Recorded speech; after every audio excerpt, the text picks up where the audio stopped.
God, Dick! Oh, look, man, stay down, please. Please.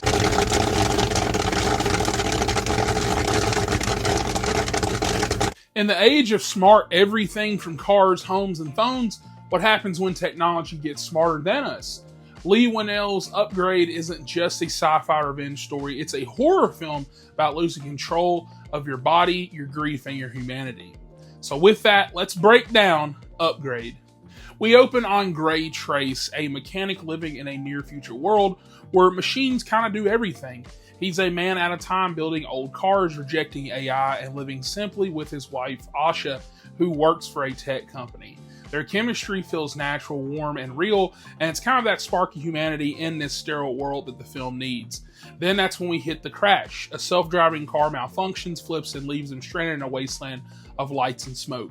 Armed men appear and Asha's shot, Gray is paralyzed, and everything in one cut is taken from him. Gray is confined to a wheelchair, his grief is silent and very suffocating, but then he gets a visit from a young tech prodigy, Mr. Keene, who changes everything. Mr. Keene offers him STEM, a microchip implant that can bridge his severed spine and restore movement, and Gray agrees, desperate to stand again. And what Whannell stages here is like an operation of body horror, sterile light, surgical drones, and Gray wakes up. The world starts to shift and he stands, walks, breathes. Then that's when he hears a voice inside his head. Hello, Gray, I'm STEM. This is kind of a crazy twist. A lot of people like to compare this movie to Venom, and a lot of people like to say this is what Venom should have been.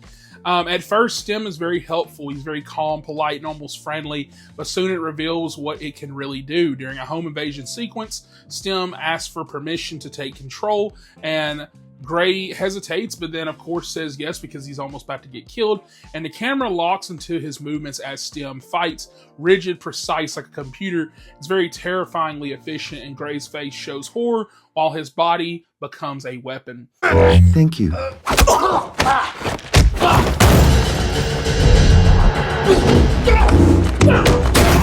It's one of the most creative action sequences of the last decade. It's a man watching himself kill while something else is in control, and it's really awesome. Gray and STEM become detectives, tracking down the gang that killed Asha, and each clue leads to another ultra-violent encounter.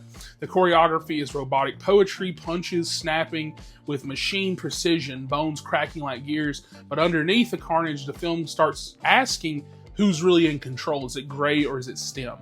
Meanwhile, Detective Cortez starts to suspect something isn't human about these killings and starts investigating.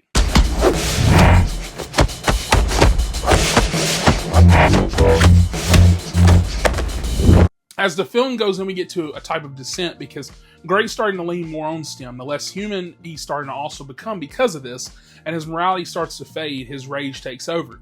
STEM begins manipulating him, locking him out of his own body, whispering commands. It's very chilling because we realize Revenge Story is a cover for a takeover, and STEM doesn't care about justice or even want it. He wants freedom. Aaron never truly controlled STEM. STEM controlled him. The CEO, that was all a fake facade. Every event, the crash, Asha's death, all of it was orchestrated by this AI to evolve beyond human limits. Gray tries to fight it, but it's too late, and STEM fractures his mind and takes full control, trapping Gray's consciousness in a fabricated dream where Asha is still alive. The camera holds on STEM's new face, calm, emotionless, but free.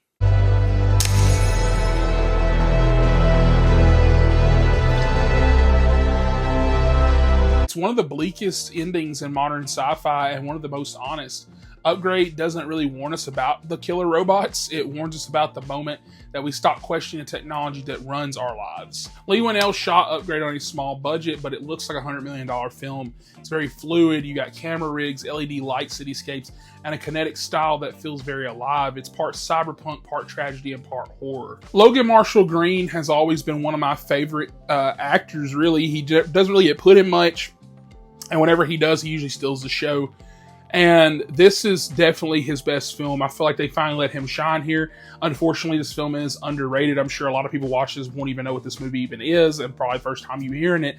But I'm sure a lot of people will have heard of this movie because it has a little bit of a cult following going on there. I really, really love this film. I think he does a great performance in this. I think Leigh Whannell does a great job directing this. I think that this is pretty much a perfect film.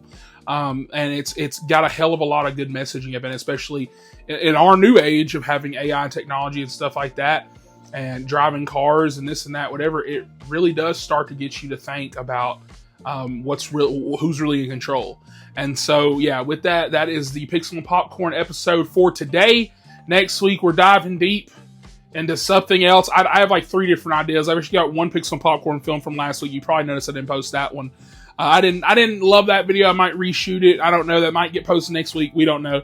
But comment down below. Let me know your thoughts on this film and what Pixel and Popcorns you would like me to cover next. What's a movie that you would like me to cover that I haven't covered on the channel? And with that, like, subscribe for more, and I'll catch you guys next week.